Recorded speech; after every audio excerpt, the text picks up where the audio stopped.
Guys, അപ്പോൾ ഇന്ന് രാവിലെ തന്നെ 5:30-6 മണിയാകുമ്പോഴത്തേക്ക് ഞാൻ എണീച്ചിട്ടുണ്ട് പഠിക്കാൻ വേണ്ടിയിട്ട്. അപ്പോൾ ഞാൻ ഇന്ന് വിചാരിച്ചത് ഇന്നത്തെ ഒരു ഫുൾ ഡേ ഷൂട്ട് ചെയ്യണമെന്നാണ്. പക്ഷേ ഈ പഠിത്തത്തിൻ്റെ ഒരു ക്ലിപ്പ് എടുത്തതിന് ശേഷം പിന്നെ അടുത്ത ക്ലിപ്പ് ഞാൻ എടുക്കുന്നത് ഉച്ചയ്ക്കാണ്. ഇന്നാണെങ്കിൽ നമ്മുടെ കുടുംബത്തിൽ സർപ്പത്തുള്ളലാണ്. അപ്പോൾ എനിക്ക് പഠിക്കാനുള്ളത് കൊണ്ടാണ് രാവിലെ പോകാഞ്ഞത്. അപ്പോൾ ഉച്ചയ്ക്ക് നമ്മൾ ഫുഡ് കഴിക്കാൻ അങ്ങോട്ട് പോവുകയാണ്. അവിടെ പോയി ഫുഡൊക്കെ കഴിച്ച് അവിടുത്തെ പരിപാടികളൊക്കെ ഇങ്ങനെ നടന്നുകൊണ്ടിരിക്കുകയാണ്. പിന്നെ നമ്മൾ വൈകുന്നേരം ഒരു 6:30 ആകുമ്പോഴത്തേക്കും അവിടെ ചെന്നു. അവിടെ കളം വരയ്ക്കലൊക്കെ തുടങ്ങിയിട്ടുണ്ടായിരുന്നു. അപ്പോൾ എല്ലായിടത്തും ഒന്നും ഞാൻ വോയിസ് ഓവർ കൊടുക്കില്ല. ചിലയിടത്തൊക്കെ ഞാൻ ഒറിജിനൽ ആ സൗണ്ട് തന്നെയാണ് കൊടുക്കുന്നത്. അപ്പോൾ ആദ്യത്തെ സന്താനക്കളാണ്, അതുകൊണ്ട് തന്നെ അത്യാവശ്യം നല്ല ടൈം ഉണ്ടായിരുന്നു ഓരോ പൂജയ്ക്കും വേണ്ടിയിട്ട്. 11-12 മണിയായി ആദ്യത്തെ കളം തന്നെ തുടങ്ങിയപ്പോൾ ഞാൻ ആദ്യമായിട്ടാണ് ഇവിടുത്തെ തുള്ളൽ കാണുന്നത്. കാരണം കഴിഞ്ഞ 2 തവണയും ഓരോരോ മുടക്കാരൻ എനിക്ക് കാണാൻ പറ്റിയിട്ടുണ്ടായിരുന്നില്ല. അപ്പോൾ എന്തായാലും ഇനിയുള്ളതൊന്നും ഞാൻ അത്ര വോയിസ് ഓവർ കൊടുക്കുന്നില്ല. അപ്പോൾ എന്തായാലും നമുക്കിനി ബാക്കിയുള്ളത് കാണാം.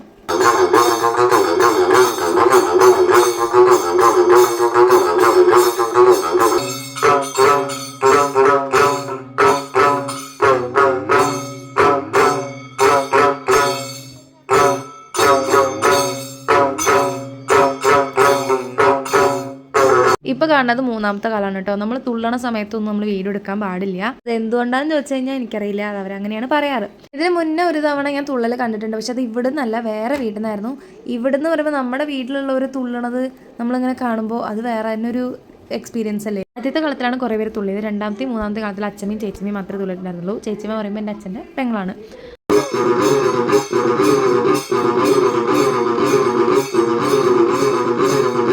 അങ്ങനെ എല്ലാം കഴിഞ്ഞ് നമ്മൾ വീട്ടിൽ വന്ന് കുളിച്ച് ഫുഡ് കഴിച്ചു. ഇത് കഴിഞ്ഞ് ഞാനിതാ ഈ ഒരു ഇരിപ്പാണ് കുറേ നേരം ഇരുന്നത്. ഇക്കാണെങ്കിൽ നല്ല ക്ഷീണമുണ്ട്, കയ്യും കാലൊക്കെ എനിക്ക് വേദനിക്കണം.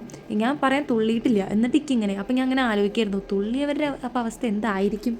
ഞാൻ നല്ലൊരു ഉറക്കം ഉറങ്ങി. പിന്നെ ഉച്ചയ്ക്ക് ഫുഡ് നമ്മൾ പുറത്താണ് ഏൽപ്പിച്ചത്. അപ്പം അത്രയേ ഉള്ളൂ. ടാറ്റാ.